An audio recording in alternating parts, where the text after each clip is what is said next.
Hello, my name is Leah Park, and I am a rising junior at Northern Valley Regional High School at Demarest, and I will be presenting the cultural implications of eating disorders.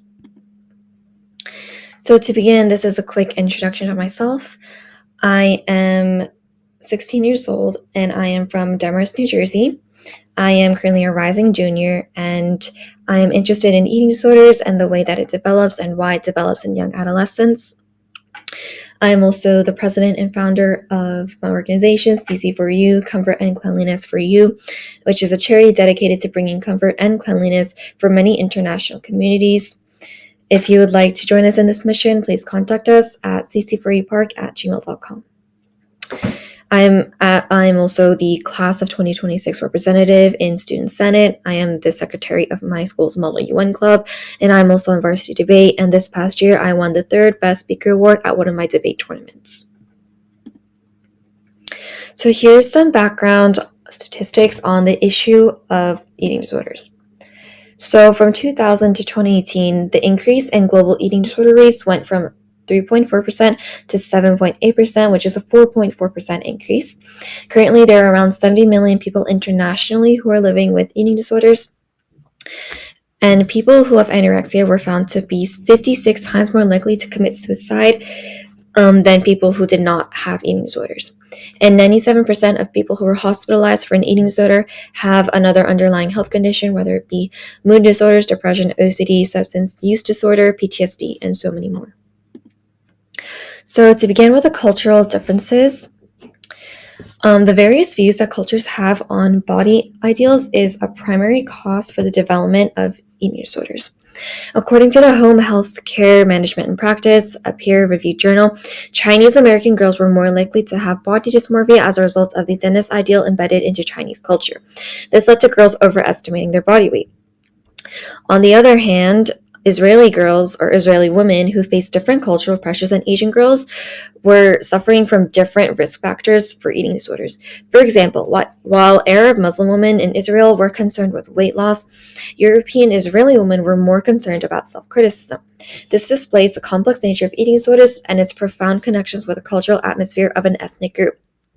Similarly, Polish women have also seen social value shift as a result of political instability, which caused an increase in eating disorders.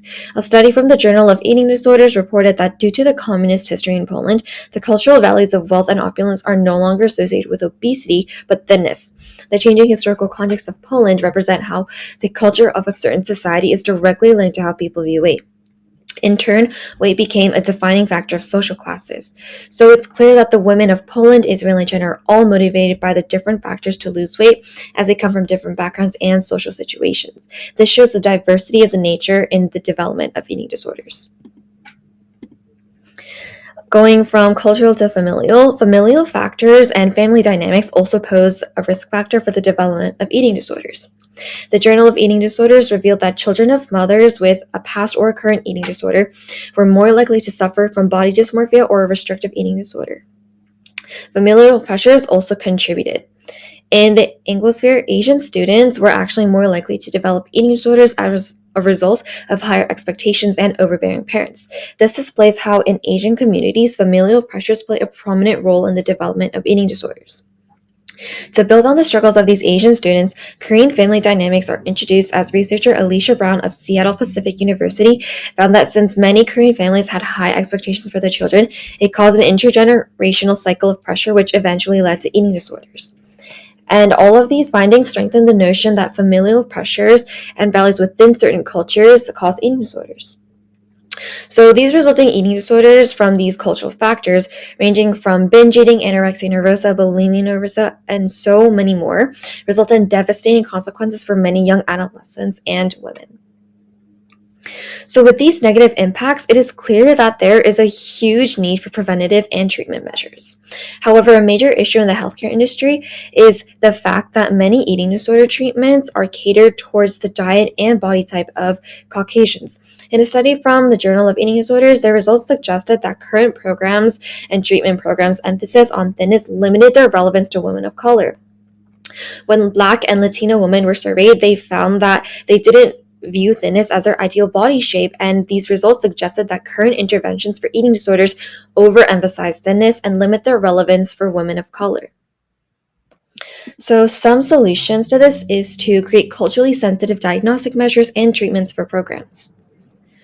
So first of all, many programs could collect qualitative data which address the needs and experiences of the specific cultural group, and they could do this by surveying focus groups, which can highlight the group dynamics and can highlight the subcultural values of a certain cultural group, and this would help create culturally relevant materials that programs can use. Another important factor was utilizing facilitators who had multicultural knowledge or awareness and skills with the community group. By finding program leaders who demonstrate humility and can validate the participants' experiences, it could create a better safe space for participants and become more effective in dealing with the psychological pressures of eating disorders. So another important idea that many programs should put into mind is to give training for these facilitators in group and multicultural settings for group counseling. By training these facilitators prior to the actual groups, they could be more effective in supervising group counseling for these eating disorders and create educated facilitators with awareness as well. Finally, it is important to maintain these safe groups with cultural sensitivity.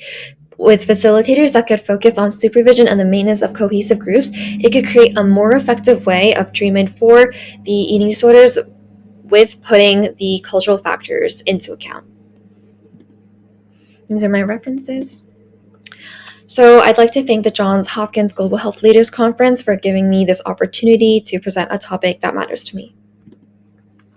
Thank you, and if you'd like to contact me, this is my contact information.